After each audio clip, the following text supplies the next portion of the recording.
Pharmacology. जैसा कि नाम से पता चलता है कि फार्माकोलॉजी का मतलब होता है the branch of science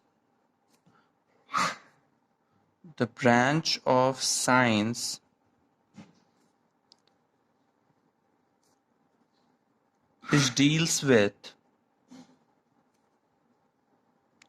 drugs. तो ये वो ब्रांच ऑफ साइंस है जिसमें हम लोग स्टडी करते हैं ड्रग्स के बारे में। तो यहाँ से एक छोटा सा डाउट आता है कि ड्रग्स क्या है, तो फिर ड्रग्स के भी पढ़ने पड़ेंगे मतलब।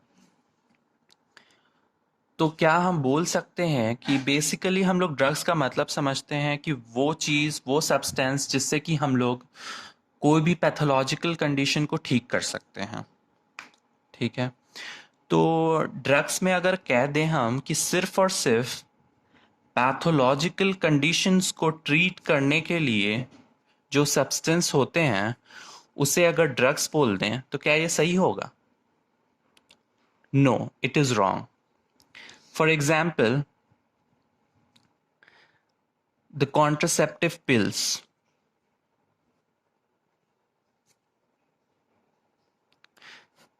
कॉन्ट्रासेप्टिव पिल्स भी ड्रग्स हैं, लेकिन ये कोई pathological condition that is pregnancy को ठीक करने के लिए, उसको अवॉइड करने के लिए हम लोग लेते हैं। दैट मीन्स कि pregnancy is not a pathological condition, it is a physiological condition, but we want और modify it to according to our needs. ठीक है, तो ड्रग्स का एक यूनिक सा आता है definition, that is according to WHO कि drug is a substance which is intended to be used to modify or explore the physiological function, जिसमें कि हम लोग अपने फिजियोलॉजिकल फंक्शंस को मॉडिफाई या एक्सप्लोर करते हैं, और पैथोलॉजिकल कंडीशंस, जितने भी बीमारियां हैं उन्हें ट्रीट करने के लिए, तो उसे हम लोग बोलते हैं ड्रग। ये डेफिनेशन है WHO की तरफ। मैं फिर से एक बार रीड कर लेता हूं।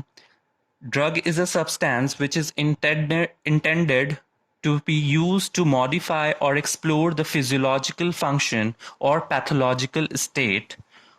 इसको कंप्लीट कर ले, for the benefit of the recipient.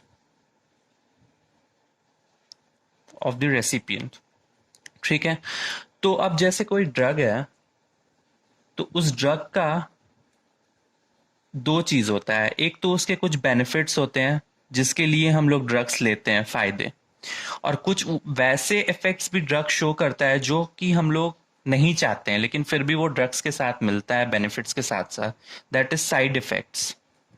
ठीक है, तो इसीलिए हर ड्रग्स का हम लोग क्या करते हैं, risk is to benefit ratio निकालते हैं,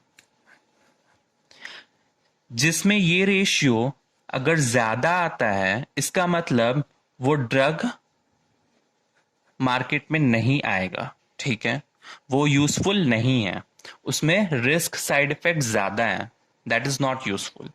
अगर ये रेशियो कम आता है इसका मतलब वो ड्रग यूजफुल है, तो वो मार्केट में हम लोग लॉन्च करेंगे। फर्दर उसके कुछ प्रोसेसेस होते हैं जो कि हम लोग आगे वीडियो में बात करते हैं। ठीक है, जैसे कि एक एग्जाम्पल मैं छोटा सा देना चाहूंगा। एक एग्जाम्पल है स्ट्रेप्टोकाइनेज।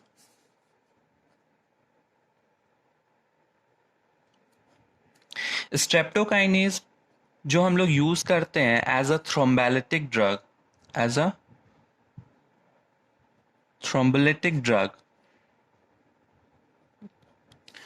तो थ्रोम्बोलिटिक ड्रग यूज करते हैं। ये बेसिकली मायोकार्डियल इन्फाक्शंस जो होते हैं उसको क्योर करने के लिए, उसके ट्रीटमेंट पे हम लोग देते हैं।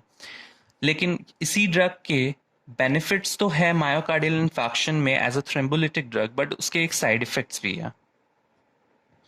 That side effect is hemorrhage. वो हेमरेज भी काउज करता है.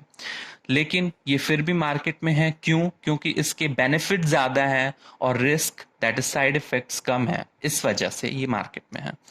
तो कोई भी ड्रग को काम करने के लिए हम लोग पहले उससे रिस्क इस टू बेनिफिट रेशियो निकालते हैं. ठीक है.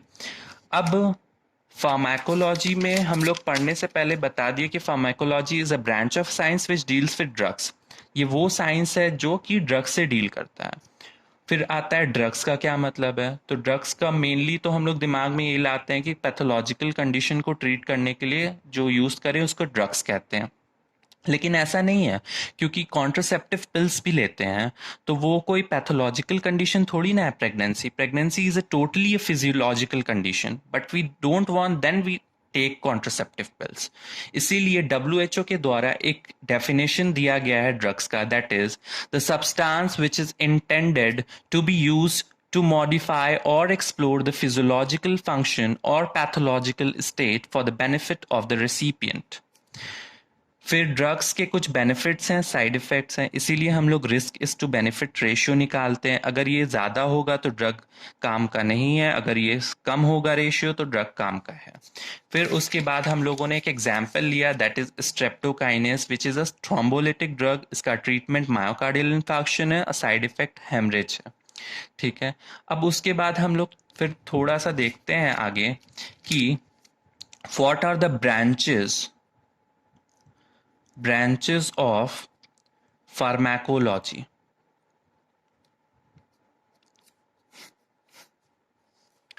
तो इसमें दो ब्रांचेस आए, दैट इज फार्माकोकाइनेटिक्स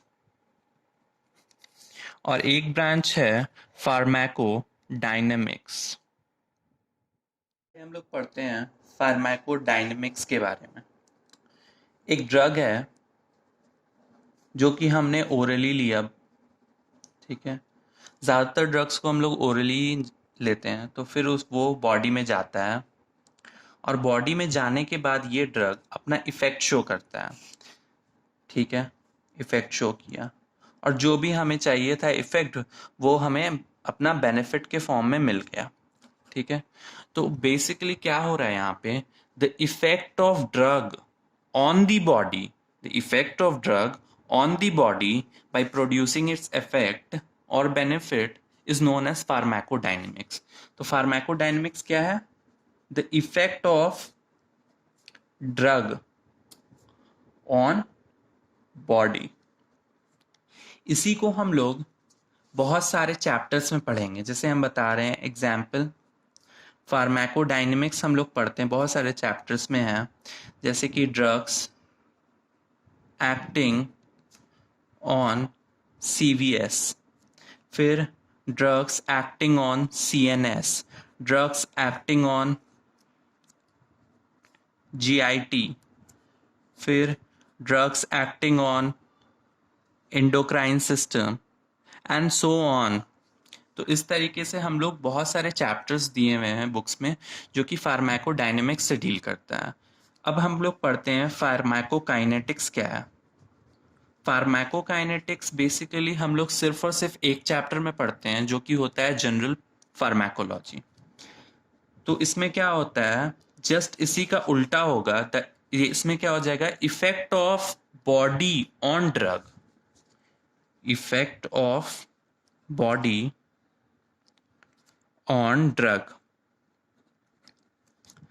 जैसे कि बॉडी क्या क्या इफेक्ट शो करेगा इस ड्रग पे.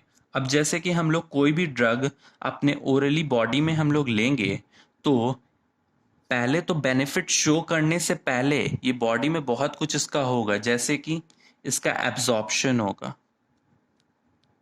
ठीक है. फिर ये एब्जॉर्ब होके हमारे सिस्टमिक सर्कुलेशन में आएगा, फिर वहां से वो डिफरेंट डिफरेंट ऑर्गन्स में जाएगा, दैट इज इसका डिस्ट्रीब्यूशन होगा. फिर उसके बाद मेटाबॉलिज्म होगा लिवर में. ठीक है. फिर उसके बाद मेटाबॉलिज्म के बाद इसका एक्सक्रीशन होगा either in the form of bile acids, that is through the liver और kidney in the form of urine, ठीक है। तो ये हो गया फार्माकोकाइनेटिक्स। तो pharmacodynamics is the effect of drug on body and pharmacokinetics is the effect of body on drug.